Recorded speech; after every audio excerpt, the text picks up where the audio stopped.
ना, तर त्यावेळेस आपण काय करायचो किंवा जेवण वगैरे केलं का नाही. परंतु आता ते राहिलेलं नाही.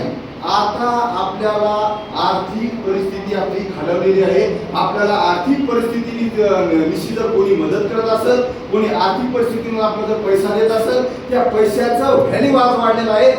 आपल्याला सकाळपासून ते संध्याकाळपर्यंत आपल्याला पैसा लागतो, पैसा लागतो, पैसा लागतो. मग तो पैसा आपल्याला कसा कमवायचा, का कमवायचा, कशाबद्दल कमवायचा, काहून कमवायचा, हे प्रश्न आपल्या पुढे आता उभे राहिलेले आहेत. त्या प्रश्नाचं सोल्युशन म्हणून आपल्या भारत देशामध्ये नेटवर्क मार्केटिंगचा एक फंड आलेला आहे. पण आता झालं काय, बऱ्याच नेटवर्क मार्केटिंगमध्ये कंपन्या आल्या, बऱ्याच कंपन्यांना आपल्याला पिळून घेतलेला आहे. परंतु आपल्याला पाहिजे तसा पैसा, पाहिजे तसं इन्कम मिळालं नाही.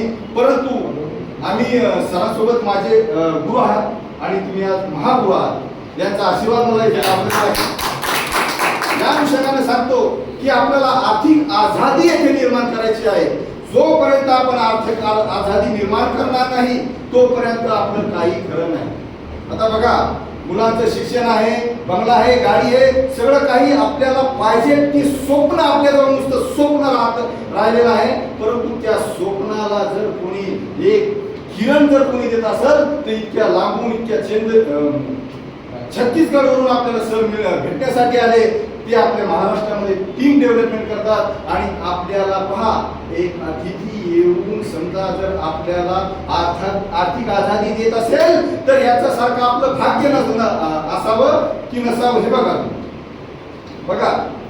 बिझनेस माइंड मध्ये ते अगदी माहिर आहेत, त्यांना तोंड नाही. मी बघितलं त्यांचा